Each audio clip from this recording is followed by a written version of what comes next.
Hello and welcome to this video on 4 things that I learned from wearing a smartwatch. My name is Tyler Valencia and I'm the owner of Time to Train Fitness. If you've been following along or you have found our channel, you might notice a few videos, tutorials on smartwatches. That's because we've been trying a few out, putting reviews out there and talking about our experience with them. And I'm going to share 4 things that I've kind of seen, learned from wearing a smartwatch, just observations, and hopefully to help anybody that's out there looking at smartwatches, trying to decide how much they should spend, and wondering about all the different watches that are out there. If you have already seen the one that I've done, I did one on the Amazfit GTS2 Mini. I will link that right above here. And after that slides off the screen, I'll link another one up here for the Fitbit Versa 2 review that we did. So number 1, the first thing that I kind of learned, experienced while wearing a fitness tracker, and this one was kind of recent, was that I was surprised actually how close trackers that are on, we'll say a spin bike, treadmill, how close they are to your watch. And it amazes me because when you think about it, those are pretty general. When you jump on a, we'll call it a spin bike, a indoor cycling bike, you start cycling, and all of a sudden you look down and you see that the calories expended on the tracker, on the computer screen, are almost similar to the ones on your watch. Now that's surprising to me because, how I just mentioned, they're pretty general, they're broad, they're not dialed into you. And you might say, oh, after I did it, it was pretty far off. It might be 20, from my experience, it was 20 to 75 calories off. But that's pretty amazing for something that general. And I bring that up, and who does that help? Because who does that help? Who is going to benefit from knowing that? It might be somebody watching this that's on the fence about a smartwatch. And I didn't say that all these were going to be for buying a smartwatch. Some of them could be against it. The person that's on the fence maybe want to save a little, that they are maybe just tracking it manually. And they go to the gym and then they write down how many calories. They're not that far off, I'll say. For somebody that has been in the fitness industry for over 10 years, they're not that far off.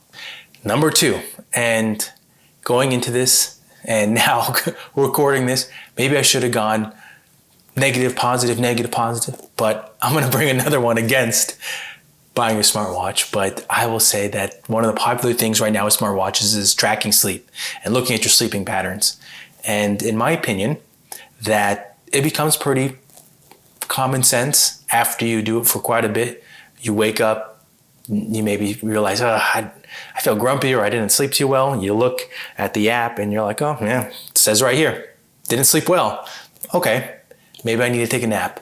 Or maybe you wake up, you feel refreshed and you're like, oh man, I'm ready to tackle the day. You go look at your phone and you're like, yeah, I slept good that night. It's pretty easy, in my opinion, to see that without that. And you might, this is the point where people watching might be like, oh, he's against smartwatches, thumbs down. And please don't do that because it does not help this channel as we try to grow it. But hear me out as we get to the last 2. But before we get there, this is just a general video. This is just a general outlook on it. With that information, if you are looking to sleep track, here's what you can do with it. You can look at, if you did sleep poorly, what was my routine prior? What was it like? What was my caffeine consumption? What was my screen time? What was the temperature of my room? What was my routine? All those kinds of things that go into sleep factors, and that's how you adjust them. If you have a tracker and you didn't know that those could affect, hopefully that helps out. Number 3, and it's a positive one. So all those people that really wanted a thumbs down this video, we got a positive one for you here. I was amazed what 20 to 30 minutes of walking does for you in terms of calorie expenditure. That is something that unless you are already tracking it, you kind of have an idea, but it was pretty enlightening and surprising to know that a 20 to 30 minute walk, you're burning potentially between 150 to maybe 250 calories, depending upon your temperature, where you're at, and what type of hills or what type of the surface is. That's something to keep in mind for your total calories that you're trying to expend per day. It's a good thing to note that maybe I do take a break every day and I just go for a little walk. What that impact does for the rest of your week. And with Time to Train, with our members, we have done different types of walk challenges. And this is where this all started to play in, when I would see what a walk, 20-minute walk would do, and pretty amazing stuff. And this goes into number 4 now, is it's pretty enlightening to kind of see how many calories you burn when you don't exercise.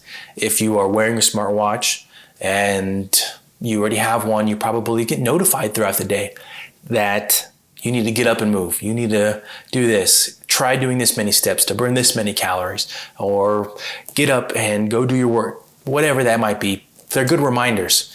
And when I don't exercise, I get pretty bummed looking down and seeing my calorie expenditure so low. So that's another benefit of wearing a smartwatch, is that's a reminder. It could be a little extra motivation for you to get one, to get that little extra reminder, that boost that you need to get up, you need to go walk, you need to go exercise, whatever that might be. So that is my video on 4 things that I learned about wearing a smartwatch. I hope you like the video. I hope that it helps that person out there on the fence that's looking at all the options out there. Check out the tutorials that we have. I'll link them either right now or I'll link them at the end. Check them out. Hopefully it helps out, okay? And if you aren't a subscriber, subscribe. Before doing this video, I looked at our analytics on our YouTube channel, and 90% of the people that watch our videos are not subscribers. Subscribe. You'll get great content, and you also get 3 free workouts per week. If you want to do it on the cheap, we have 3 workout videos releasing each week for you. No string attached, that you can go check out, follow along, and if you're wearing a smartwatch, you can track your calories. Until then, we'll see you in the next one.